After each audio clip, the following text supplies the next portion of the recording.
Hey everyone, this is Jared Samuels, And I'm Delaney Workman. and welcome to another episode of What's Behind the Game, where you'll get an exclusive look at how all your favorite athletes eat, train, and anything else you'd like to know. Today on the show, we have Madison Hogue, who is a goalie for the UT. It's a goalie for the soccer team. So welcome, Madison. Thank you for having me. I'm excited. Yeah, thanks for coming Yes, on. of course. So, what's your story and what were your favorite sports to play growing up? Yeah, so I am Madison Hogue. I'm from Orange County, California, and I really just grew up around sports. My parents threw me in everything and anything I could when I was younger. I guess my favorite sports growing up would probably be soccer and softball were my two main ones until I had to make the big decision to split and pick one of them. But yeah, just kind of grew up playing everything from like swimming to dancing to volleyball, just kind of everything. And then ultimately just ended up loving soccer and sticking with it. And now I'm at UT and I'm a junior on the soccer team. Just ended first half, I guess, of the junior season because we get a second half because of COVID, but ended our first half. And yeah, it's going great so far. Awesome. So, your family has an athletic past. Mm-hmm. Your dad was a two-time academic All-American at USC. How did your family affect your involvement in sports? Yeah, so like you said, my dad played football at USC. And so I just grew up around sports, especially football, like watching football on Saturdays. We had season tickets to the USC games because being in California, we're only about 45 minutes away. So we would make a whole day trip out of it to go up there on Saturdays when we didn't have soccer games. And I just really loved sports from watching them, like football, basketball, soccer, to like being involved in so many. I feel like my dad and mom kind of wanted me to have that athletic childhood, I guess, and be in a lot of sports. My mom played soccer until high school too. And funny story, they used to call her like Thunderfoot in high school. And so her and my grandparents would call me Mini Thunderfoot because I was like her. But yeah, I would say soccer, I definitely got thrown into that because my mom, but I'd say just them being so involved in sports and my dad being so involved in sports as well, especially like continuing growing up. He's still involved in the sports world because it does like more of the business side of orthopedics for sports. So he's still involved in all of that with like NFL Hall of Fame and different sports teams and all of that. So I think just since I've been around it, it's definitely influenced me to still be involved in it and love it. hmm And why, out of all those sports, did you choose soccer? Oh goodness. I really just loved it. It was something that I would say I played it the longest too, which normally it's like you try something new and you like the new thing and you want to switch to the new thing. But I think I started playing when I was about 3 because I was really, obviously it was like little AYSO kids flocking around the soccer ball, but I definitely started playing super young and then incorporated other sports as I grew up, but I just always loved soccer. Like I always loved it. And so once I switched to goalie, I think it was just like I loved the position that much more.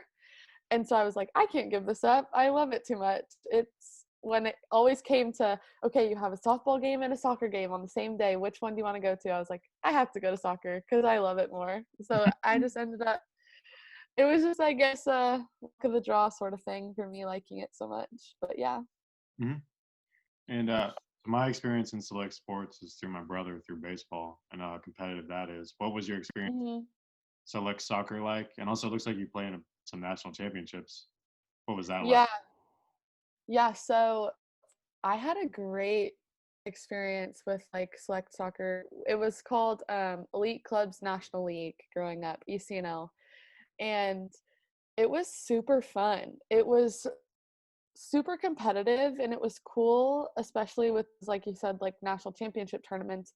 We got to play people from all over, from like Seattle, we played in New Jersey, Maryland. We got to play all over the place, which was super fun to travel at different parts of the country being that young. And I feel like it was cool to experience it with my team as well. We were so close and ended up winning 2 national championships, which was super, super blessed to do that. And I feel like our team chemistry really played a huge part of that, which was super cool.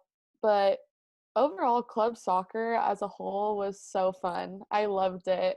I miss it because it was just super fun with all the girls that went to different schools where you really got to see them at practice and all that. But obviously club soccer's amazing, but definitely club, those were the great days. Yeah, Yeah. sure. So what other colleges were you interested in, and what ultimately made you decide on UT? And what recommendations would you give to someone going through the soccer recruiting process? Yeah, so for other schools, I was looking at a couple. So I looked, being in California, I looked at the California schools. So like USC, UCLA, Cal, those sorts of places, and then other Pac-12s like Washington and Oregon. And then TCU and Vanderbilt. I was looking at Duke for a little bit. But ultimately, UT, it sounds so corny and you never experience it unless you go through it, but it's like you step on campus and you just have a feeling. And so I just had a feeling when I stepped on UT's campus. I loved the facilities. I loved Austin. Austin is such a fun city. So just going and seeing stuff around Austin was super cool. The coaches were great.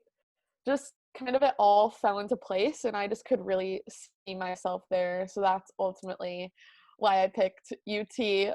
But I guess what advice I have for someone going through the recruiting process, I would just say have fun with it and like really cherish the moments that you have getting to talk to the different coaches and like don't be so hard on yourself because it's really easy to get down when like an offer gets pulled or coaches lose interest. But I feel like ultimately like you will find your place, and whether that's at a school that you totally saw yourself at or something completely unexpected that came out of the blue, I feel like everyone will like find their place and find their school that they're meant to be at. So I feel like, yeah, just have fun with the process and really embrace it because it's a whirlwind for sure. Mhm. And so for people who don't know much about soccer, how does a goalie train, and what exercises do you do? Yeah, so being a goalie is definitely the most different of all the positions for those who don't know soccer. So we're the only position that can use our hands. So we have to work on the foot-eye coordination and the hand-eye coordination. So at Texas specifically, we have a separate goalkeeper coach. So we'll break off in training after warm-up and go down at the end of the field and do our separate warm-ups and our separate training because our stuff is so different. So we'll go through diving, we'll go through handling, we'll go through footwork because that's essential, because if you can't get your feet there in time, then your hands Yeah. don't really mean much. But Mhm. yeah, we'll kind of go through everything, which is cool. And we've had like 4 goalies including myself, my whole career at Texas. So we all just really train each other, and it's nice the smaller numbers as well because we get more like direct reps as well. So it's cool. Like we don't just practice blocking the ball, which I guess a lot of people think. It's more incorporating all aspects of the body, like with soccer in a sense. Hmm. And correct me if I'm wrong, but I think you dealt with multiple injuries, including a back injury. Uh, Mm-hmm. can you talk about like both the mental and physical aspects of coming back from an injury? Like, how do you approach? How did you? Yeah. Hopefully not again. Yeah. So I had actually 2 back surgeries. So my disc in my back was bulging and it was hitting my nerve. So ultimately, like, my back was just killing me all the time. And then it went on my legs. So it was like, huge thing, whatever. So that was when I first got there, freshman year of college. It was like literally a month in, I was like so excited to finally be there. My dream was coming true to play college soccer, and then I got hurt. So I'm actually just coming back. So it was a 2-year process because I got the first one and the first one didn't work. And then I had to get a second, more like invasive surgery. And thankfully that one is working and it is all good. I'm all healed now. But I would just say a way to approach injury. I mean, for me personally, my faith has been like super important in that. I like really relied on God in that time. And so I think like that was really essential to me to just get it off of my shoulders and just give it to him and just really kind of rely on him in that process. But I think also another key thing is to not distance yourself from the team. Like, it's so easy to think that because you are not on the field that there's no point, that you shouldn't even contribute at all. But I think it's even more important to emphasize like your encouragement and your words and your like positivity that you spread, because the girls feed off that energy. And like when they're running a fitness test and you can't be out there with them encouraging them, it's about cheering them on from the sideline and stuff. So I feel like just staying connected with your team and really also relying on them too to kind of get you through it, and not like sheltering your emotions, because it is a super hard thing to go through, especially when those girls are playing the sport that you love. Mm-hmm. So I think that's just super important to just stay connected with your team and really show positivity still, even though it's super hard. Mm-hmm. Even though you feel like you're kind of on the outside. Right. Like just because you can't contribute on the field, it's like so hard to feel connected, but it's being like emotionally there and like psychologically there, where you're tuned in still, listening to everything coach is saying, and also really being a student of the game. Like you can really take that time being injured and just sit back and absorb everything that the coaches are saying, to also when you get back on the field and get to lace up the cleats again, that you're ready to go and haven't missed a beat in that aspect. Mm-hmm. Definitely. Well, you touched on your faith and moving outside soccer. It looks like you went on a mission trip to Haiti. Can you talk about what that experience was like? Yes, it was the best experience ever. So my senior year of high school, it was April 2018, I believe. We got the chance to go to Haiti with our partner church down there. So it's I go to Crossline Church here in California, and the Shanje movement is a part of Crossline. And so we partnered with them and got to go down to Haiti for a week, and it was insane. It was seriously one of the best weeks of my life. Just seeing how God moved in so many people in the country of Haiti, and also seeing how he moved in our team was just so incredible. And I think he like really showed himself that week. It was insane. We got to be fortunate enough to go into different cities in Haiti and do food outreaches. So we got to provide families with meals for up to 2 weeks, which was super cool.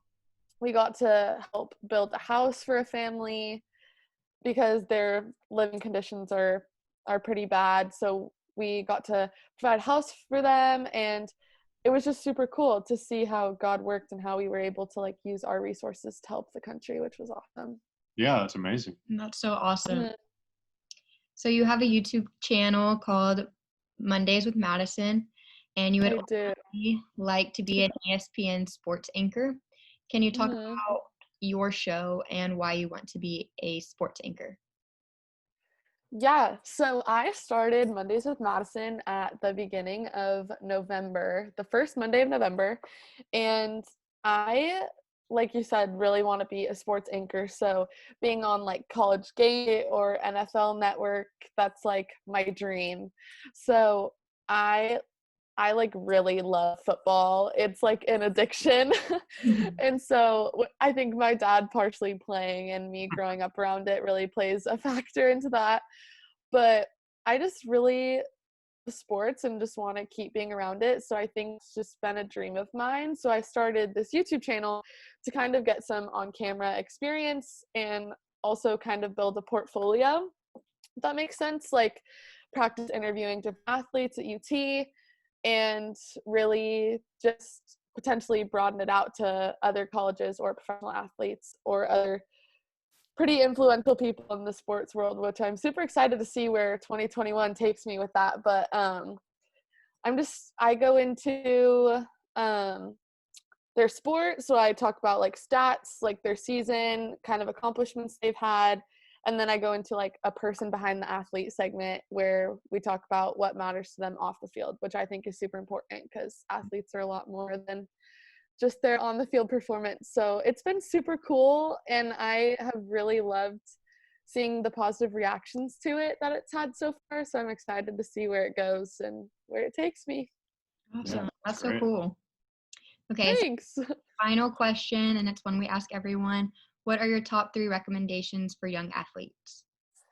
Oh, goodness. I would say the first one is to just work hard. Like, I feel like work rate really affects so many things, and I think it can really only have a positive effect if you're working hard. So I feel like just put in those hours, keep grinding, and just give your best into your sport and see where it takes you, because there are so many options when you work hard and really like master your sport. Second, I would say definitely have fun. I know that sounds cliche, but when you're young and there's no pressure on it, you're just playing it for the love of the game. I think it's so much fun, and like make those memories with your teammates, and yeah, just have fun playing the game, because it's really the most fun when you're with your after school practice and you guys have had so much homework and so much school throughout the whole day, and but then you get to go out there and practice with your team and then have travel trips on the weekend and all of that. And I just feel like sports at a young age are so fun, and don't let people apply too much pressure on it too early on, because it really is so much fun. Mm-hmm. And then third, I have a good one. Okay. Third, I would say would probably be, don't be afraid to put in extra work, because that was something that was really key for my recruiting process, and also just my like skill development, was having extra trainings and extra fitness sessions. So I think it's like important to really analyze your game and see what your strengths and weaknesses are, and really hone in on those weaknesses and make them your strengths. So I think it's important to have those extra touches, if it's soccer or that extra fitness, to just make sure that you're at the top of your game. Mm-hmm. Great. Well, thank you so much for Thanks. coming on. Yeah, thank you for having me. For sure.